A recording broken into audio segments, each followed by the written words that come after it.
صحیح بخاری کی حدیث نمبر 439۔ عرب کے کسی قبیلے کی ایک کالی لونڈی تھی۔ انہوں نے اسے آزاد کرا دیا تھا اور وہ انہی کے ساتھ رہتی تھی۔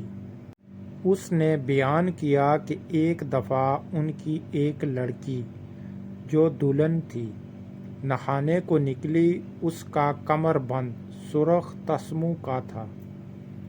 اس نے وہ کمر بند اتار کر رکھ دیا یا اس کے بدن سے گر گیا۔ پھر اس طرف سے ایک چیل گزری جہاں کمر بند پڑا تھا۔ چیل اسے سرخ رنگ کی وجہ سے گوشت سمجھ کر جپٹ لے گئی۔ بعد میں قبیلے والوں نے اسے بہت تلاش کیا لیکن کہیں نہ ملا۔ ان لوگوں نے اس کی تہمت مجھ پر لگا دی، یعنی کہ الزام لگا دیا، اور میری تلاشی لینی شروع کر دی، یہاں تک کہ انہوں نے اس کی شرمگاہ تک کی تلاشی لے لی۔ اس نے بیان کیا کہ اللہ کی قسم میں ان کے ساتھ اسی حالت میں کھڑی تھی کہ وہی چیل آئی اور اس نے ان کا وہ کمر بند گرا دیا۔ وہ ان کے سامنے ہی گرا۔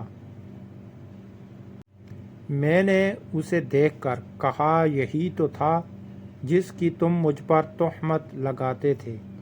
تم لوگوں نے مجھ پر اس کا الزام لگایا تھا، حالانکہ میں اس سے پاک تھی۔ یہی تو ہے وہ کمر بند۔ اس لونڈی نے کہا کہ اس کے بعد میں رسول اللہ صلی اللہ علیہ وآلہ وسلم کی خدمت میں حاضر ہوئی اور سلام لائی۔ حضرت عائشہ رضی اللہ عنہا نے بیان کیا کہ اس کے لیے مسجد نبوی میں ایک بڑا خیمہ لگا دیا گیا، یا یہ کہا کہ چھوٹا سا خیمہ لگا دیا گیا۔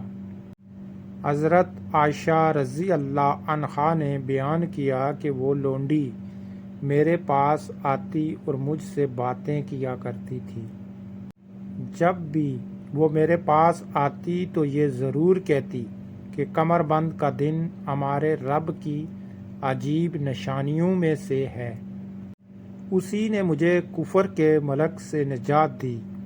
حضرت عائشہ رضی اللہ عنہا بیان فرماتی ہیں کہ میں نے اس سے کہا، آخر بات کیا ہے؟